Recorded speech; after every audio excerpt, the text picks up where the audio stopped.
দেখিছে আমাৰ চকু থাকে, এই ওপৰলৈ চকু আছে, এইবিলাক বস্তু ওপৰত ৰাখিব লাগে। যদি আমি এইটো তললৈ দি দিওঁ তেতিয়াহ'লে অলপ গজালি উঠোঁতে সময় লাগে। Good morning. আজি আপোনালোকৰ মাজলৈ এটা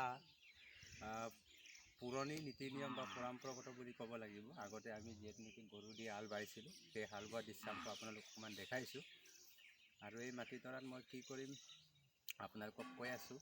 ইয়াত আমি হালধি ৰোপণ কৰিম আৰু লগতে হালধিৰ ডাঙৰ হোৱালৈকে মানে এসাঁজ দুসাঁজ খাব পৰাকৈ লাই শাক, অলপ ধনিয়া পাতা অলপ বেছি দিম। আপোনালোকে চাই থাকিব, ভিডিঅ'টো স্কিপ নকৰাকৈ। একদম স্পেচিয়েল হ'বলৈ গৈ আছে।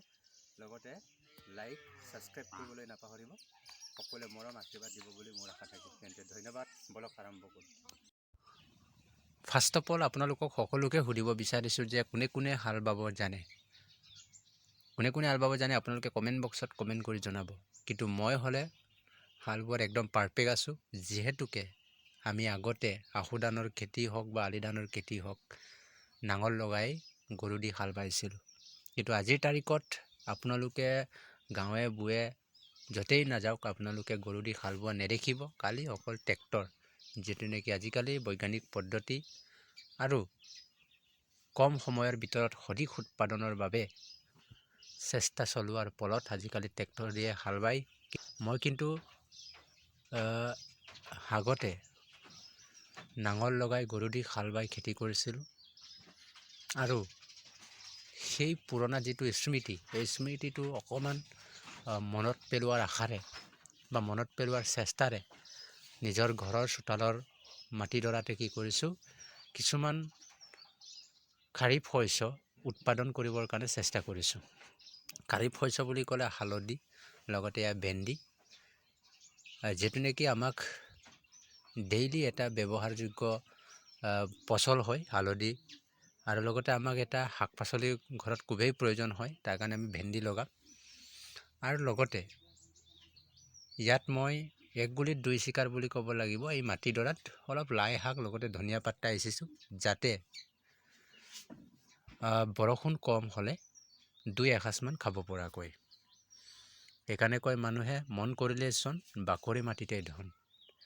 আজি চাওক, আমি প্ৰায় লোকেই শাৰীৰিক পৰিশ্ৰম কৰিবলৈ হেৰিছোঁ কাৰণে মানুহৰ বেমাৰ আজাৰ, অন্যান্য যিটো গেছৰ সমস্যা, সেই সমস্যাসমূহে দেখা দিছে বুলি মোৰ সন্তোষ হয়। সেইকাৰণে আপোনালোকে সকলোৱে পাৰে যদি কণ্টেক্ট সময় হ'লেও অলপ নিজৰ ব্যক্তিগত জীৱনত শাৰীৰিক পৰিশ্ৰম কৰিবলৈ শিকক, কষ্ট কৰিবলৈ শিকক। যদি আমি ঘৰতে কিছুমান বস্তু উৎপাদন কৰি ল'ব পাৰোঁ, তেতিয়াহ'লে আমাৰ কিছুমান টকা পইচা ৰেহাই হোৱাৰ বহুতেই মানে আশা থাকে। আজিকালি যিহেতু নেকি মাৰ্কেটত যিকোনো বস্তুৰ দামেই বেছি হৈ গৈ আছে, আৰু যিকোনো বস্তুৰ দাম বৃদ্ধি হোৱাৰ ফলত মানুহৰ টকা পইচাৰ সংকটে দেখা দিয়ে। তাৰ ফলত কিছুমান কি হয়, টকা পইচাৰ স্বভাৱত সাংসাৰিক জীৱনতো মানুহৰ কিছুমান ঘাত প্ৰতিঘাতৰ সৃষ্টি হয় বুলি মই ভাবোঁ। সেইকাৰণে আপোনালোকলৈ এটা অনুৰোধ থাকিল, এনেদৰে যদি আমি নিজেও কিছুমান ঘৰৰ বাৰীতে ফচল লগাই ল'ব পাৰোঁ, তেতিয়াহ'লে আমাৰ কাৰণে বৰ বেছি উপকাৰীযোগ্য বুলি মই ভাবোঁ। লগতে আপোনালোকলৈ এটা প্ৰশ্ন থাকিল, কোনে কোনে আগতে হাল বাই পাইছিল বা বৰ্তমানেও হাল বাই, আপোনালোকে কমেণ্ট বক্সত কমেণ্ট কৰি জনাব। হাল বাই হৈ গ'ল, এতিয়া আপোনালোকক দেখাম ইয়াৰ মই কি কৰিম। ইয়াত এতিয়া আপোনালোকে নিশ্চয় আঁচ মৰা দেখা পাইছে। ইয়াৰ ভিতৰত আমি হালধি ৰুম, তাৰপিছত এইটো চাইডে মই ভেন্দি ৰুম। আৰু লগতে ইয়াত আপোনালোকে কি কৰিছে গম পায়নে, এক চাইডে লাই শাক সিঁচিছোঁ আৰু এক চাইডে আপোনাৰ ধনিয়া পাতা সিঁচিছোঁ। যদি বৰষুণ কমকৈ হয় তেতিয়াহ'লে দুসাঁজমান খাবলৈ পাম লাই পাতা বা ধনিয়া পাত। যদি বৰষুণ বেছি হয় তেতিয়াহ'লে আমি খাবলৈ নাপাওঁ। নিশ্চয় আপোনালোকে জানে লাই শাক আৰু যিটো ধনিয়া পাতা হৈছে এটা ৰবি শস্য হয়, যিটো নেকি বৰষুণ বেছি হ'লে নহয়। আৰু হালধি আৰু ভেন্দিটো আপোনালোকে জানেই, এইটো এটা খাৰিফ শস্য, বাৰিষাৰ ছিজনত হয়। আজি আপোনালোকক দেখাম হালধি ৰোপণ কৰিম আৰু ইটো চাইডে ভেন্দি ৰোপণ কৰিম। তেতিয়াহ'লে চাই থাকি এয়া চাওক, হালধি মই ৰোপণ কৰিম। ইয়াত দেখাই দিয়া, হালধিলৈ দেখাই দিয়া, এয়া হৈছে হালধি। আৰু হালধিবিলাক কেনেকৈ ৰোপণ কৰিব লাগে মই আপোনালোকক কৈছোঁ। যিবিলাক দেখিছে আমাৰ চকু থাকে, এই ওপৰলৈ চকু আছে, এইবিলাক বস্তু ওপৰত ৰাখিব লাগে। যদি আমি এইটো তললৈ দি দিওঁ তেতিয়াহ'লে অলপ গজালি উঠোঁতে সময় লাগে। সদায় এই চকুটো ওপৰলৈ দিব লাগে। আপোনালোকে চাই থাকিব কেনেধৰণে ৰোপণ কৰা হয়। আমি যদি এনেকৈ দিয়া হয় হালধি অলপ হিচাপতে দিব লাগে, বেছি ঘনকৈ দিলেও নহ'ব আৰু বেছি পাতলাকৈ দিলেও নহ'ব।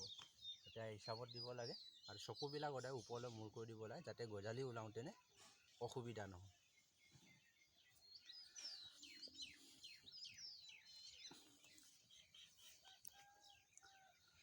লগতে আপোনালোকক হালধি ৰুই থকাৰ মাজতে এষাৰ কথা কওঁ, আমি যদি নিজেই কিছুমান সৰু সুৰা যদি আমি শাক পাচলিবিলাক কৰি খাওঁ, তেতিয়াহ'লে আমাৰ কাৰণে বেছিকৈ ভাল।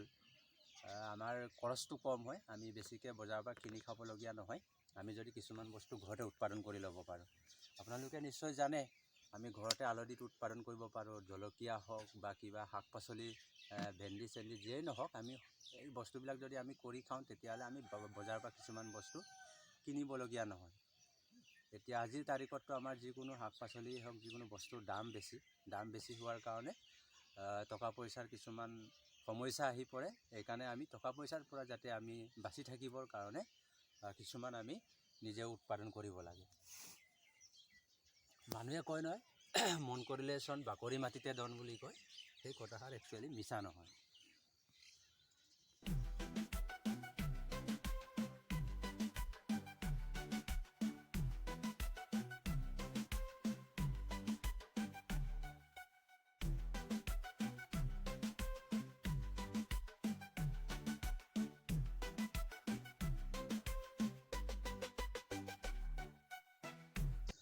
এতিয়া ফাইনেলি হালধি ৰুই হৈ গ'ল আৰু হালধি কেইলুৰি ৰুলোঁ আপোনালোকক দেখাই আছোঁ। হিচাপ কৰি দিম আপোনালোকক মই কেইলুৰি হালধি ৰুইছোঁ। এয়া হৈছে 1 লুৰি, এইফালে 2, এইফালে 3, এইফালে 4 লুৰি, এয়া 5, এয়া 6, এয়া 7 আৰু এয়া 8। ফাইনেলি হালধি আৰু ভেন্দিসমূহ ৰুই হৈ গ'ল। ৰুই হোৱাৰ পিছত আপোনালোকে কি কৰিব, খুৰেকণ লৈ পেলাই পচলসমূহ মাটি অকণমান পুতি দিব। তেতিয়া কি হ'ব, গজালি ওলাওঁতে অলপ স্পষ্ট হ'ব। লগতে যদি আমি মাটি দি পুতি নিদিওঁ, ৰ'দ পৰিলে পচলসমূহ কি হ'ব, শুকাই যোৱাৰ সম্ভাৱনা থাকে। তাৰ কাৰণে আপুনি খুৰেকণ লৈ পেলাই মাটি অকণ পুতি দিব। নিশ্চয় আপোনালোকে কথাষাৰ বুজি পাইছে। আজিৰ ব্লগটো ইমানতে সমাপ্ত কৰিছোঁ। আপোনালোকে ভিডিঅ'টো কেনে লাগিল কমেণ্ট কৰিব। লগতে চেনেলত যদি প্ৰথমবাৰ ভিজিট কৰিছে তেতিয়াহ'লে ছাবস্ক্ৰাইব কৰিবলৈ নাপাহৰিব। লগতে লাইক কৰিব, শ্বেয়াৰ কৰিব। সকলোৱে মৰম আশীৰ্বাদ দিব বুলি মোৰ পৰা আশা থাকিল। ধন্যবাদ ভিডিঅ'টো শেষলৈ চোৱাৰ বাবে। জয় আই অসম।